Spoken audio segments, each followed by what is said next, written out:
The illusion versus reality of filial love.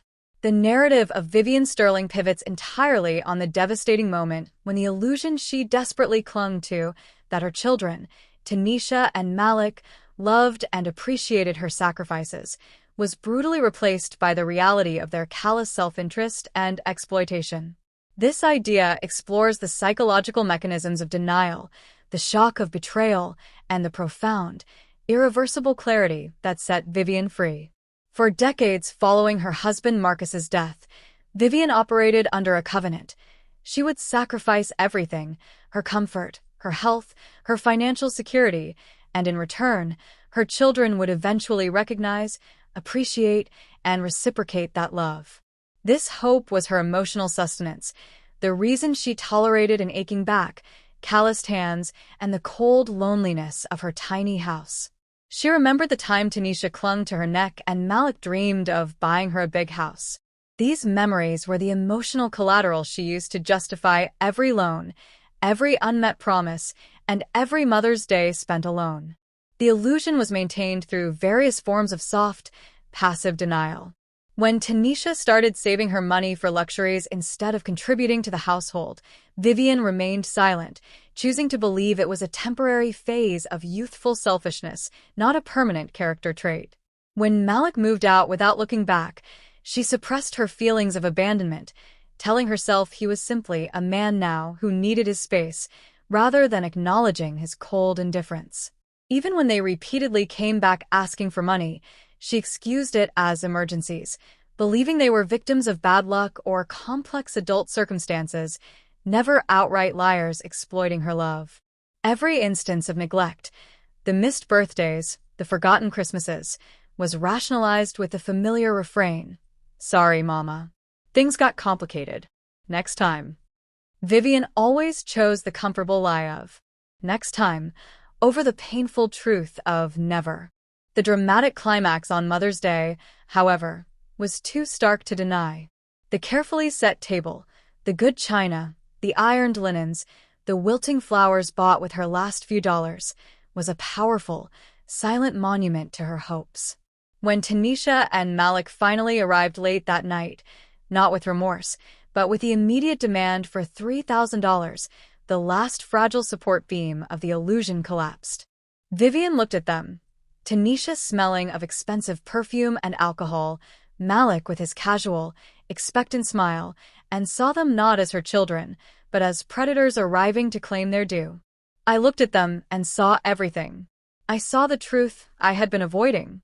They had been at a party having fun, drinking, laughing while I was crying alone in this empty room.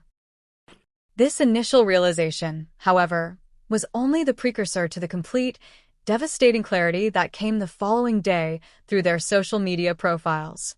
Vivian's decision to investigate them was a step out of emotional blindness and into forensic reality. What she uncovered, Tanisha's pictures of expensive trips and dresses, Malik's photos with new motorcycles and lavish dinners, all contrasting sharply with their professed poverty, provided the irrefutable evidence that her resources were funding their frivolous lifestyles. But the final, crippling blow was the screenshot from the Sterling Kids group chat. "Did you ask the old woman yet?" And LOL. "Yeah, poor thing. But hey, that's what she had us for, right? To take care of her when she's old. And in the meantime, she can fund us a little longer." The words "the old woman" stripped Vivian of her identity as Mama.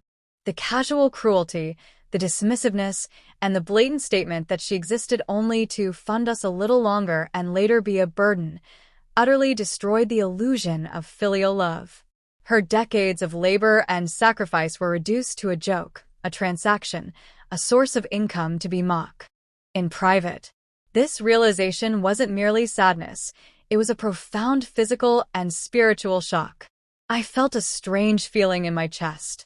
It wasn't just sadness. It was something deeper. It was the feeling of having been cheated, of having been used, of having been foolish for all those years.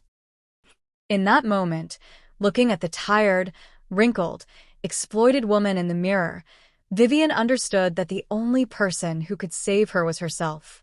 The children she had built her life around did not exist in the way she imagined. They were not too grateful, struggling adults who occasionally needed help.